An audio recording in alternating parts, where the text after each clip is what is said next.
श्री शिवाय नमस्तुभ्यम। दोस्तों, ज्येष्ठ माह की पूर्णिमा तिथि 3 जून 2023 शनिवार के दिन है।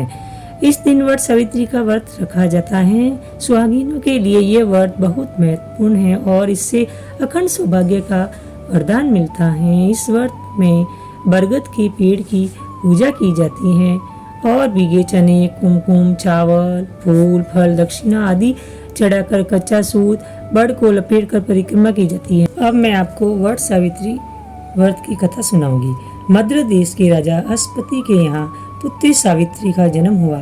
सावित्री ने सत्यवान की कीर्ति सुनकर मन से अपना पति मान लिया था। राजा ने भी हाँ भर दी। जब यह बात नारद जी को मालूम हुई तो वे राजा अस्पति से जाकर बोले, राजन, सत्यवान गुण संपन्न व धर्मात्मा अवश्य हैं, लेकिन वह अल्पायु हैं। केवल 1 वर्ष बाद ही उसकी मृत्यु हो जाएगी। नारद जी की बात सुन राजा अश्वपति उदास हो गया। विचार करके सारी बात अपनी पुत्री सावित्री को कह सुनाई। सावित्री ने नारद जी से सत्यवान की मृत्यु का समय मालूम कर लिया। सावित्री के सास ससुर नेत्रहीन थे।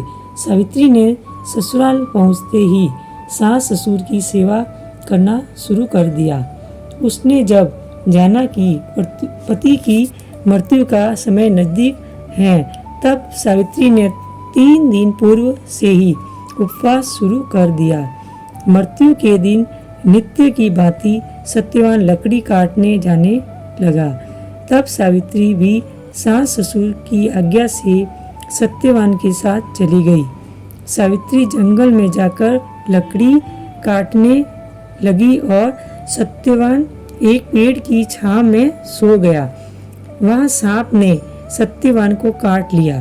सावित्री पति को गोद में लेकर रोने लगी। इतने में उधर से शंकर जी व पार्वती निकले। सावित्री ने उनके पैर पकड़कर कहा कि आप मेरे पति को जीवित कर दो। तब उन्होंने कहा, आज बड़ पूजा की पूर्णिमा है, तू बड़ की पूजा कर, तेरा पति जीवित हो जाएगा। तब सावित्री ने बड़ की पूजा की। तभी धर्मराज के दूत सावित्री के पति को ले जाने के लिए आए। उसको देवी विधान सुनाया। उसकी निष्ठा और पति प्रेम को देखकर उन्होंने सावित्री को वर मांगने को कहा। सावित्री बोली, मेरे सास ससुर वनवासी व अंधे हैं, उन्हें आप ज्योति प्रदान करें। यमराज ने तथास्तु कहा और सावित्री से लौट जाने को कहा। यमराज की बात सुनकर सावित्री ने कहा, महाराज, जहाँ पति वहीं पत्नी, पीछे चल दी। यह देख यमराज ने उसे और वर मांगने को कहा।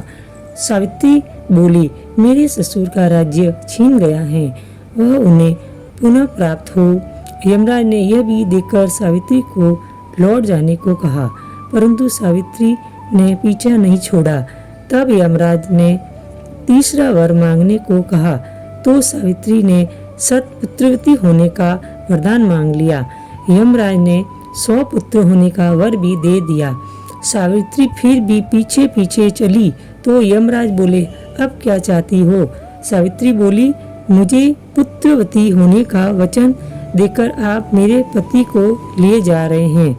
तब यमराज को अपनी भूल ज्ञात हुई तथा यमराज ने सत्यवान के प्राण वापिस कर दिए।